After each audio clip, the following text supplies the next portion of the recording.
जय हिंद दोस्तों, let's study 41 में आप लोगों का स्वागत है। मैं हूं घनश्याम यादव और दोस्तों मेरे द्वारा आप लोगों को ऑल कंपटीशन से संबंधित प्रश्नों को हल कराया जा रहा है, जिसमें सबसे पहले मेरे द्वारा आप लोगों को भारत का प्राचीन इतिहास पढ़ाया जा चुका है। और दोस्तों अब मेरे द्वारा आप लोगों को मध्यकालीन भारत के बारे में पढ़ाया जा रहा है। और दोस्तों आज का जो हम लोग का चैप्टर होगा वो होगा दिल्ली सल्तनत। कहने का मतलब ये है कि अभी हम लोग दिल्ली सल्तनत के बारे में पढ़ रहे हैं। और दिल्ली सल्तनत में मैंने आपको बताया था कि 5 राजवंशों के द्वारा शासन किया गया था, जिसमें सबसे पहले गुलाम वंश का नाम आता है। और दोस्तों गुलाम वंश की स्थापना कुतुबुद्दीन ऐबक के द्वारा 1206 ईस्वी में कराया गया था। फिर आता है खिलजी वंश। और दोस्तों खिलजी वंश की स्थापना जलालुद्दीन खिलजी के द्वारा 1290 ईस्वी में किया गया था। और दोस्तों उसके बाद आता है तुगलक वंश। और तुगलक वंश की स्थापना गयासुद्दीन तुगलक के द्वारा 1320 ईस्वी में किया गया था।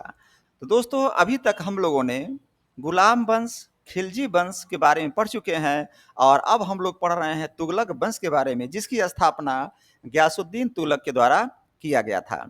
और दोस्तों कल के चैप्टर में हम लोगों ने गयासुद्दीन तुगलक के बारे में पढ़ा, और आज के चैप्टर में हम लोग मोहम्मद बिन तुगलक के बारे में पढ़ेंगे। तो दोस्तों सबसे पहले मैं आपको बताऊं कि दिल्ली सल्तनत का सबसे पढ़ा लिखा सुल्तान मोहम्मद बिन तुगलक हुआ करता था। लेकिन इसके गलत नीतियों के कारण, ध्यान देंगे, इसकी गलत नीतियों के कारण जब भी ये कोई काम किया उसमें इसको सफलता नहीं मिली। हमेशा यह सुल्तान असफल होता चला गया, और जिसके चलते ये विवादों में घिरता चला गया, यानी ये विवादास्पद व्यक्ति बन गया। और दोस्तों इसके द्वारा 5 बहुत बड़े काम किए गए थे। और 5 जो बड़े काम किए गए थे, यानी मुख्य काम किए गए थे, पांचों काम में दोस्तों इसको असफलता मिली थी। दोस्तों इसको असफलता मिलने का कारण, यानी इसको फेल्योर का कारण ये था कि जो भी काम किया करता था ये, इसका क्रियान्वयन ठीक से नहीं करता था। काम तो करना प्रारंभ कर देता था लेकिन इसका क्रियान्वयन ठीक से नहीं करता था। इसके चलते इसको बार बार असफलता का मुंह देखना पड़ता था। और आपको बताऊं, इसलिए इस असफलता के चलते इसको रक्त पिपासु, मूर्ख बुद्धिमान सुल्तान, पागल और स्वप्नशील के नाम से जाना जाता है। तो दोस्तों नीतियों की विफलता के कारण ये हमेशा असफल रहा है। इससे बढ़िया तो अलाउद्दीन खिलजी हुआ करता था दोस्तों, जो कि 5 से 6 क्लास तक पढ़ा हुआ था। और अलाउद्दीन खिलजी ने इससे बेहतर काम किया था। और एक बात और बताऊं, अलाउद्दीन खिलजी का जो काम होता था उस पर उसकी पकड़ होती थी, उसका क्रियान्वयन बहुत बेहतर तरीके से करता था। जैसे मैं आपको बताऊं, अलाउद्दीन खिलजी आर्थिक एवं सैन्य सुधार के लिए जाना जाता है, यानी कि अलाउद्दीन खिलजी आर्थिक एवं सैन्य सुधार बहुत बेहतर तरह से किया था। और दोस्तों अलाउद्दीन खिलजी एक महत्वाकांक्षी व्यक्ति हुआ करता था, और महत्वाकांक्षी व्यक्ति होने के कारण ये साम्राज्यवाद नीति को अपनाया था। और साम्राज्यवाद नीति को अपनाने के बाद इसने क्या किया था, सशक्त सेना रखा था, अस्थाई सेना रखा था। और दोस्तों सेना को नगद वेतन देने लगा। हुलिया व दाग प्रथा इसी के द्वारा चलाया गया। और दोस्तों आपको बताऊं, बाजार मूल्य नियंत्रण व्यवस्था अलाउद्दीन खिलजी के द्वारा ही चलाया गया था। और देखेंगे क्या क्या काम कर रहा है, और सारे कार्य में इसको सफलता मिलती चली जा रही है। अब देखेंगे बाजार मूल्य नियंत्रण व्यवस्था भी लागू किया। और इसको पता है कि अगर बाजार मूल्य नियंत्रण व्यवस्था हम लागू करेंगे तो हमें अधिकारियों को भी रखना पड़ेगा। और उसके बाद दोस्तों इसने अधिकारी भी रखा और मंडियों का गठन किया। और मंडी का गठन करने के बाद भी इसने अधिकारी रखा। और दोस्तों मजबूत गुप्तचर का व्यवस्था किया, मजबूत गुप्तचर का व्यवस्था किया। और दोस्तों आपको बताऊं सबसे बड़ा इसका काम था, 2 प्रकार का अभियान इसने लागू किया था, उत्तर भारत में और दक्षिण भारत में।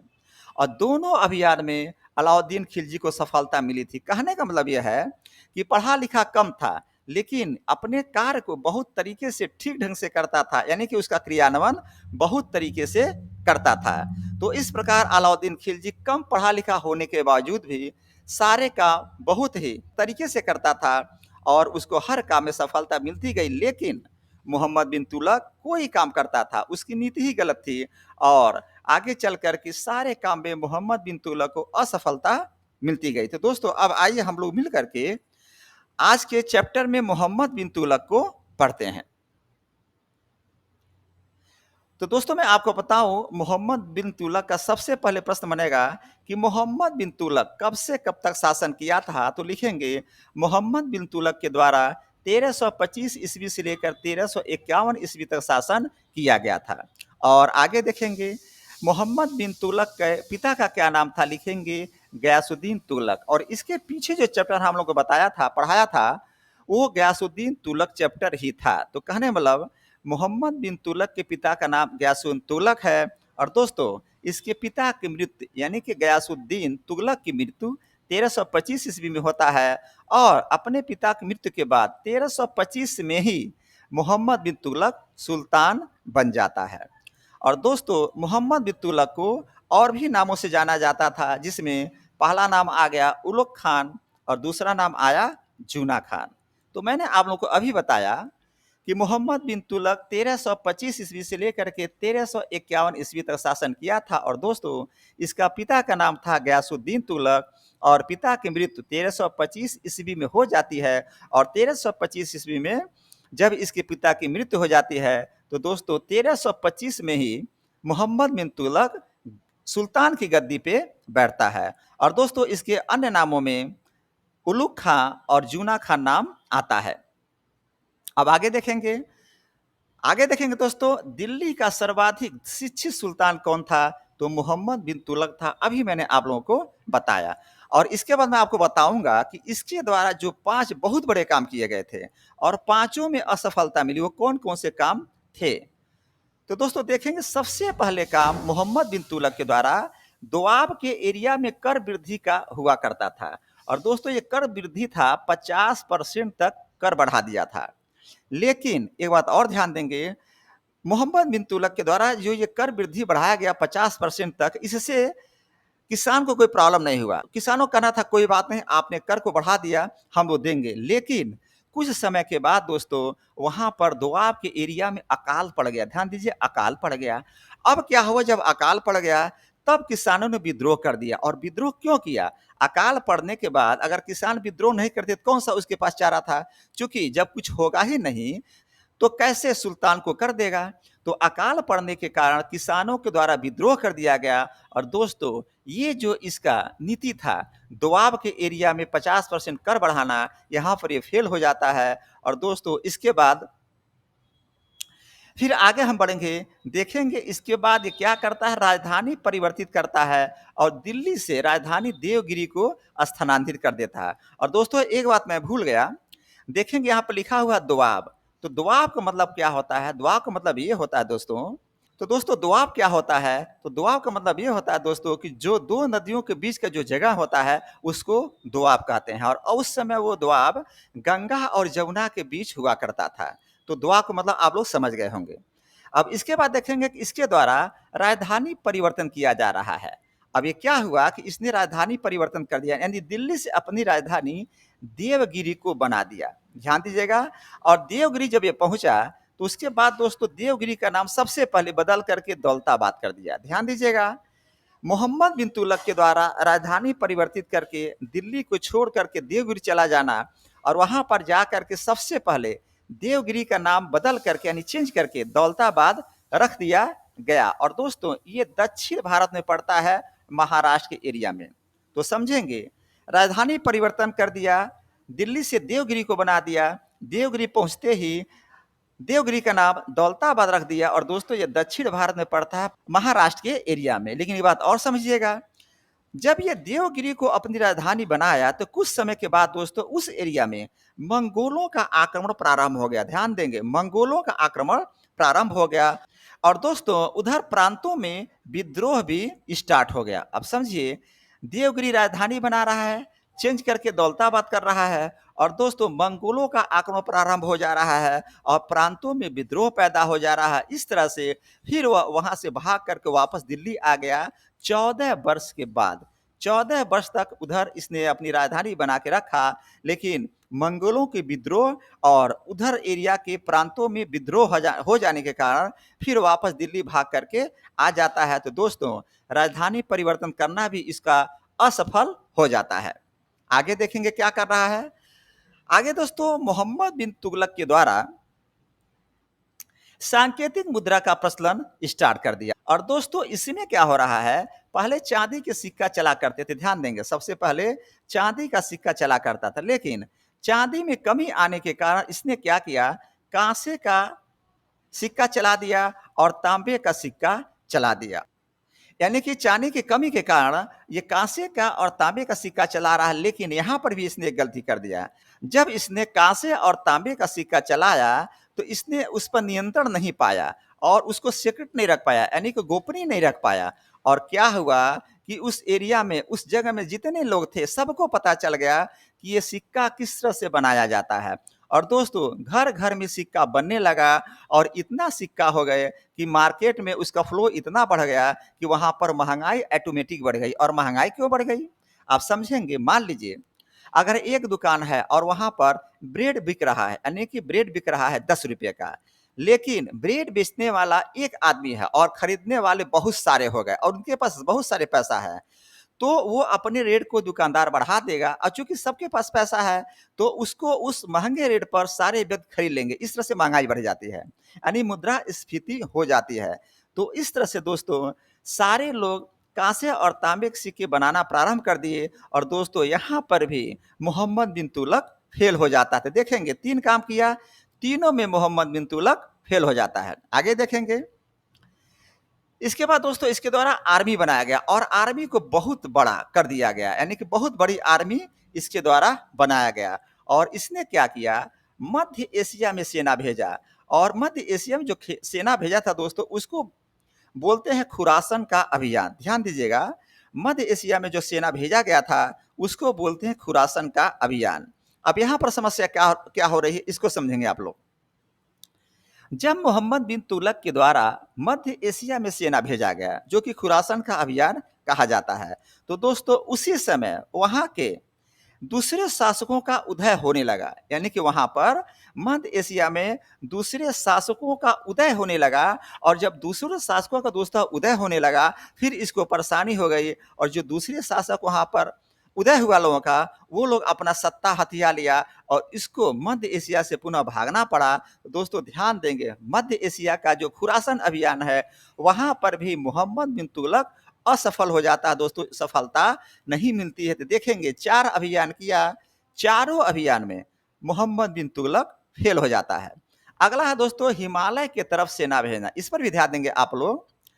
अब क्या किया इसने, हिमालय की तरफ सेना भेजा और ये जो हिमालय की तरफ सेना भेजा इसको बोलते हैं कराचिल का अभियान। अभी मैंने आपको बताया कि मध्य एशिया में सेना भेजा उसको बोलते हैं खुरासन का अभियान, और ये हिमालय की तरफ भी सेना भेजा इसको बोलते हैं कराचिल का अभियान। तो कराचिल के अभियान में दोस्तों क्या हो रहा है, तो दोस्तों कराचिल के अभियान में क्या हो रहा है ध्यान से आप लोग समझेंगे। किसी भी सेना का ट्रेनिंग भौगोलिक स्थिति के आधार पर किया जाता है। अब क्या हुआ कि हिमालय की तरफ इसने सेना तो भेज दिया, लेकिन हिमालय पर जो वहाँ का भौगोलिक स्थिति थी बहुत उबड़ खाबड़ थी, बहुत बड़े बड़े पहाड़, कंकड़, पत्थर, जंगल, झरने हुआ करते हैं। लेकिन इसकी जो सेना थी समतल भूमि पर लड़ने के लिए सक्षम थी, यानी कि इसको जो ट्रेनिंग दिया गया था समतल भूमि पर लड़ने के लिए दिया गया था या रेगिस्तान के एरिया में लड़ने के लिए दिया गया था, लेकिन इसने भेज दिया हिमालय के तरफ। और हिमालय की तरफ भेजा तो सेना लड़ नहीं पाई दोस्तों, और यहाँ पर भी फेल हो गया, जिसे कराचिल का अभियान कहते हैं। इस प्रकार मोहम्मद बिन तुगलक के द्वारा 5 बड़े अभियान किए गए और पांचों अभियान में दोस्तों मोहम्मद बिन तुगलक फेल हो जाता है। तो समझिए दोस्तों, सबसे पहला अभियान दोआब के एरिया में कर वृद्धि 50%। दूसरा अभियान राजधानी परिवर्तन करके यानी दिल्ली से देवगिरी बनाना, फेल हो जाता है। सांकेतिक मुद्रा यानी कि चांदी के सिक्का को बंद करके कांसे और तांबे को सिक्का बनाना, इसमें फेल हो जाता है। उसके बाद मध्य एशिया में सेना भेजा जिसे खुरासन का अभियान कहते हैं, यहाँ भी फेल हो जाता है। हिमालय की तरफ सेना भेजा जिसे कराचिन का अभियान कहते हैं दोस्तों, ये भी फेल हो जाता है। इस प्रकार इसे यानी कि मोहम्मद बिन तुगलक को रक्त पिपासु, मूर्ख बुद्धिमान सुल्तान, पागल और स्वप्नशील के नाम से संबोधित किया गया। इसको लोग कहते थे यह रक्त पिपासु है, मूर्ख बुद्धिमान सुल्तान है, पागल है और यह स्वप्नशील सुल्तान है। तो दोस्तों इस प्रकार जितना भी अभियान मोहम्मद बिन तुगलक के द्वारा किया गया था सारे में इसको असफलता मिली। अब आइए दोस्तों देखते हैं कृषि के बारे में कि कृषि में इसने कौन कौन सा काम किया। तो दोस्तों कृषि में सबसे पहले आप देखेंगे इसके द्वारा कृषि के भूमि पर लगान जो लगाया 1/10 लगाया और 1/12 कहीं पर दोस्तों 1/10 लिखा गया, कहीं 1/12 में दोनों को लिख दिया। तो कृषि के भूमि पर लगान जो लगा रहा है ये 1/10 या 1/12 लगा रहा है। उसके बाद दोस्तों कृषि में इसके द्वारा एक विभाग बनाया गया जिसे कहते हैं दीवान ए कोही विभाग। ध्यान दीजिएगा, कृषि विभाग बनाया गया मोहम्मद बिन तुगलक के द्वारा और इस विभाग को दीवान ए कोही कहा जाता है। और दीवान ए कोही के जो प्रमुख होते थे दोस्तों, ध्यान दीजिएगा, जो प्रमुख होते थे उन्हें कहते थे अमीर ए कोही। तो ध्यान दीजिएगा, कृषि विभाग बनाया जा रहा मोहम्मद बिन तुगलक के द्वारा और उसका नाम है दीवान ए कोही। और दीवान ए कोही का जो प्रमुख होता था उसे बोलते थे अमीर ए कोही। उसके बाद दोस्तों इसी के द्वारा आकार संहिता का भी निर्माण किया गया था। आप समझेंगे आकार संहिता किसे कहा जाता है। जैसे दोस्तों आज के भी टाइम में अपना देश हो चाहे कोई देश हो, आकार संहिता बनाया जाता है जहाँ पर भी कोई आपदा होता है किसी स्टेट में चाहे कहीं भी। तो दोस्तों धान, गेहूँ, आटा, चावल, पैसा, सब्जी सब वहाँ पर भेजा जाता है या भूकंप आता है तब वहाँ पर राहत सामग्री भेजी जाती है अकाल पड़ने पर। तो दोस्तों इसके द्वारा यानी मोहम्मद बिन तुगलक के द्वारा अकाल संहिता का भी निर्माण किया गया था। तो इस प्रकार दोस्तों कृषि पे काम किया और अकाल संहिता का निर्माण मोहम्मद बिन तुगलक के द्वारा किया गया था। अब दोस्तों देख रहे होंगे आप यहाँ पर कि मैंने लिखा विभागों का निर्माण। तो आपको बताऊं ये जितने सारे विभाग हैं आपको मैं पीछे पढ़ा चुका हूं, कुछ विभाग नहीं पढ़ाया हूं। आप यहाँ पर देखेंगे सारे विभागों को मैं एक जगह कलेक्ट कर लिया हूं आप लोगों की सुविधा के लिए कि आप लोग एक जगह इसको पढ़ लेंगे और याद कर लेंगे। और दोस्तों मैं आपको बता दूं दोस्तों इन विभागों से बहुत ही महत्वपूर्ण क्वेश्चन आते हैं। तो मैं एक बार पढ़ देता हूं, आप लोग इसको तैयार कर लीजिएगा। तो दोस्तों पहला विभाग है दीवान ए अर्ज, ये सैन्य विभाग होता था और बलबन के द्वारा बनवाया गया था। दूसरा विभाग है दीवान ए यकूफ, यह व्यय विभाग होता था और जलालुद्दीन खिलजी के द्वारा बनवाया गया था। तीसरा विभाग है दीवान ए मुस्ताखराज, ये कर विभाग होता था, अलाउद्दीन खिलजी के द्वारा बनवाया गया था। दीवान ए रियासत विभाग है, यह विभाग आर्थिक हुआ करता था और दोस्तों ये अलाउद्दीन खिलजी के द्वारा बनाया गया था। अगला विभाग है दीवान ए कोही और दोस्तों ये कृषि विभाग हुआ करता था और ये मोहम्मद बिन तुगलक के द्वारा बनाया गया था, अभी मैंने आपको ऊपर बताया। अगला विभाग है दीवान ए खैरात और दोस्तों ये मुस्लिम विधवा और स्त्री की सहायता के लिए बनाया गया था और ये विभाग फिरोज शाह तुगलक के द्वारा बनाया गया था। और लास्ट विभाग है दोस्तों दीवान ए बंदगान, ये दासों के लिए बनाया गया था दोस्तों और फिरोज शाह तुगलक के द्वारा इस विभाग को बनाया गया था। दोस्तों देखेंगे विभागों के बारे में मैंने आपको बताया, आप लोग किसी भी हालत में सारे विभागों को याद कर लीजिएगा। अब दोस्तों आगे देखेंगे कि मोहम्मद बिन तुगलक के टाइम में कुछ आंतरिक विद्रोह होते हैं। तो पहला विद्रोह हरिहर एवं बुक्का दो भाई हुआ करते थे, इनके द्वारा किया गया 1336 ईस्वी में। और दोस्तों इसके बाद हरिहर एवं बुक्का के द्वारा विजयनगर की स्थापना कर दी गई थी। और दोस्तों इसके बाद अगला जो आंतरिक विद्रोह है हसन गंगी के द्वारा किया गया था और इनका नाम अलाउद्दीन बहमन शाह भी कहा जाता है इनको।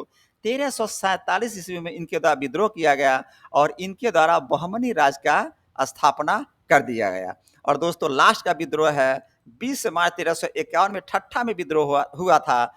और दोस्तों ये एरिया सिंध का एरिया होता है। तो दोस्तों 20 मार्च 1351 में जो विद्रोह हुआ तो मोहम्मद बिन तुगलक गया था वहां पर, लेकिन वहीं पर इसकी मृत्यु हो जाती है। लड़ते समय नहीं, कैंपस में मृत्यु होती है, ध्यान दीजिएगा, युद्ध में इसकी मृत्यु नहीं होती है। और दोस्तों इस प्रकार मोहम्मद बिन तुगलक का मृत्यु 1351 ईस्वी में हो जाता है। और दोस्तों अफ्रीकी यात्री इब्न बतूता 1342 ईस्वी में मोहम्मद बिन तुगलक के दरबार में आया था और दोस्तों मोहम्मद बिन तुगलक के द्वारा इसे काजी बनाया गया और यात्री इब्न बतूता के द्वारा एक पुस्तक लिखी गई थी जिसका नाम है रहला। तो ध्यान दीजिएगा अफ्रीकी यात्री इब्न बतूता 1342 ईस्वी में मोहम्मद बिन तुगलक के दरबार में आया था। और दोस्तों मोहम्मद बिन तुगलक इब्न बतूता से इतना प्रभावित हो गया कि अपने वहां काजी का पद दे दिया। और काजी पद दोस्तों बहुत बड़ा पद हुआ करता था उस समय का, न्यायपालिका का सबसे बड़ा पद काजी पद हुआ करता था। और दोस्तों इब्न बतूता के द्वारा एक पुस्तक लिखी गई थी जिसका नाम है रहला। और दोस्तों एक बार और ध्यान देंगे, मोहम्मद बिन तुगलक की मृत्यु पर इतिहासकार बदायूनी लिखता है कि अंततः लोगों को उससे लोगों को मुक्ति मिल गई। ध्यान दीजिएगा क्या शब्द है, कितना जानदार शब्द इतिहासकार बदायूनी लिख रहा है मोहम्मद बिन तुगलक की मृत्यु के बाद कि अंततः लोगों को उससे लोगों को मुक्ति मिल गई। फिर आगे देखेंगे दोस्तों, मोहम्मद बिन तुगलक ने बदायूं में मीरन मुलहिम, दिल्ली में शेख निजामुद्दीन औलिया और मुल्तान में शेख रुकनुद्दीन की संतों का कब्र पर मकबरी बनवाया था। और दोस्तों यह सूफी मत का समर्थन करता था। तो दोस्तों मोहम्मद बिन तुगलक के द्वारा बदायूं में मीरन मुलहिम, दिल्ली में शेख निजामुद्दीन औलिया और मुल्तान में शेख रुकनुद्दीन संतों की कब्र पर मकबरे बनवाया था दोस्तों। और लास्ट में देखेंगे मोहम्मद बिन तुगलक के गुरु शेख अलाउद्दीन थे, यानी कि शेख अलाउद्दीन का शिष्य मोहम्मद बिन तुगलक था। और दोस्तों ये दिल्ली सल्तनत का पहला सुल्तान था जो अजमेर में शेख मुहिद्दीन चिश्ती के दरगाह पर गया था और बहराइच में सलार गाजी के मकबरे पे गया था। तो ध्यान दीजिएगा, दिल्ली का पहला सुल्तान था जो अजमेर में शेख मुहिद्दीन चिश्ती के दरगाह पर गया था और दोस्तों बहराइच में सलार गाजी के मकबरे पे गया था। तो दोस्तों आज का चैप्टर मोहम्मद बिन तुगलक यहीं पर समाप्त होता है। और आइए अब देखते हैं कि आज के चैप्टर में कौन कौन से प्रश्न बनते हैं। तो दोस्तों आज का सबसे पहले प्रश्न बन रहा है, मोहम्मद बिन तुगलक के पिता का क्या नाम था? तो इनके पिता का नाम था गयासुद्दीन तुगलक। नेक्स्ट क्वेश्चन बना, गयासुद्दीन तुगलक की मृत्यु कब हुई थी? उत्तर लिखेंगे गयासुद्दीन तुगलक की मृत्यु 1325 ईस्वी में हो गई थी। नेक्स्ट क्वेश्चन बना, मोहम्मद बिन तुगलक कब शासक बना था? तो दोस्तों मोहम्मद बिन तुगलक 1325 ईस्वी में शासक बना था, यानी सुल्तान बना था। और मोहम्मद बिन तुगलक को और किस नाम से जाना जाता है? तो दोस्तों इसका उत्तर होगा मोहम्मद बिन तुगलक को जूना खां और उल्लू खां के नाम से भी जाना जाता है। नेक्स्ट क्वेश्चन बना, दिल्ली सल्तनत के उस शासक का नाम बताइए जो कि सबसे पढ़ा लिखा शिक्षित शासक था। तो दोस्तों इसका नाम है मोहम्मद बिन तुगलक। और मोहम्मद बिन तुगलक के द्वारा दोआब के एरिया में कितने प्रतिशत कर की वृद्धि की गई थी? तो दोस्तों 50% कर की वृद्धि की गई थी। नेक्स्ट क्वेश्चन, मोहम्मद बिन तुगलक के द्वारा राजधानी दिल्ली से परिवर्तित करके कहां कर दिया गया था? तो दोस्तों देवगिरी कर दिया गया था। और देवगिरी पहुंचते ही मोहम्मद बिन तुगलक के द्वारा इसका नाम बदल करके दौलताबाद रख दिया गया था। नेक्स्ट क्वेश्चन बना, मोहम्मद बिन तुगलक के द्वारा कौन सी मुद्रा चलाई गई थी? तो लिखेंगे कांसे और तांबे की। मोहम्मद बिन तुगलक के द्वारा कांसे और तांबे की मुद्रा चलाई गई थी। और दोस्तों नेक्स्ट क्वेश्चन बना, मोहम्मद बिन तुगलक के द्वारा मध्य एशिया में अपनी सेना भेजा उससे कौन सा अभियान कहते हैं? तो दोस्तों उससे खुरासन अभियान कहते हैं। यानी मोहम्मद बिन तुगलक के द्वारा मध्य एशिया में सेना भेजा गया उसको खुरासन अभियान कहते हैं। और नेक्स्ट क्वेश्चन बना, मोहम्मद बिन तुगलक के द्वारा हिमालय की तरफ अपनी सेना भेजा गया उसको कौन सा अभियान कहते हैं? तो दोस्तों उसको कराचल का अभियान कहते हैं। नेक्स्ट क्वेश्चन बना, मोहम्मद बिन तुगलक को और किस किस के नाम से पुकारा जाता है? तो दोस्तों पागल, मूर्ख सुल्तान, रक्त पिपासु आदि नामों से भी इसको पुकारा जाता था। क्यों?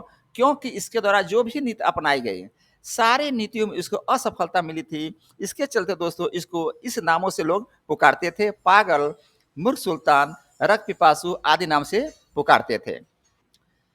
नेक्स्ट क्वेश्चन, मोहम्मद बिन तुगलक के द्वारा कृषि भूमि पर कितने प्रतिशत कर लगाया गया था? लिखेंगे 1/10 या 1/12। नेक्स्ट क्वेश्चन बना, मोहम्मद बिन तुगलक के द्वारा कृषि के लिए कौन सा विभाग बनाया गया था? तो दोस्तों दीवान ए कोई विभाग बनाया गया था। और नेक्स्ट क्वेश्चन बना, दीवान ए कोही के जो प्रमुख होते थे उनको क्या कहते थे? उत्तर लिखेंगे दीवान ए कोही के प्रमुख को अमीर ए कोही कहते थे। नेक्स्ट क्वेश्चन बना, हरिहर और बुक्का के द्वारा कब विद्रोह किया गया था? लिखेंगे 1336 ईस्वी में किया गया था दोस्तों। और हरिहर और बुक्का के द्वारा किस नगर की स्थापना किया गया था? लिखेंगे विजयनगर की स्थापना किया गया था। नेक्स्ट क्वेश्चन बना, हसन गंगू के द्वारा कब विद्रोह किया गया था? लिखेंगे 1347 ईस्वी में किया गया था। और दोस्तों हसन गंगू के द्वारा किस राज्य की स्थापना की गई थी? लिखेंगे बहमनी राज्य की स्थापना की गई थी। नेक्स्ट क्वेश्चन बना, मोहम्मद बिन तुगलक की मृत्यु कब हुई थी? उत्तर लिखेंगे 20 मार्च 1351 में उसकी मृत्यु हो गई थी, जब ठट्ठा विद्रोह को दबाने गया था वहां पर। और दोस्तों नेक्स्ट क्वेश्चन बना, अफ्रीकी यात्री इब्न बतूता किसके दरबार में आया था? लिखेंगे मोहम्मद बिन तुगलक के दरबार में आया था। नेक्स्ट क्वेश्चन बना, अफ्रीकी यात्री इब्न बतूता के द्वारा कौन सी पुस्तक लिखी गई थी? लिखेंगे रिहल्ला नामक पुस्तक लिखी गई थी। और अगला प्रश्न बना, मोहम्मद बिन तुगलक के द्वारा इब्न बतूता को किस पद पर रखा गया था? तो लिखेंगे काजी के पद पर रखा गया था। और नेक्स्ट क्वेश्चन बना, मोहम्मद बिन तुगलक के मृत्यु पर इतिहासकार बदायूनी के द्वारा क्या लिखा गया था? तो दोस्तों बदायूनी लिखा था, अंततः लोगों को उससे लोगों को मुक्ति मिल गई।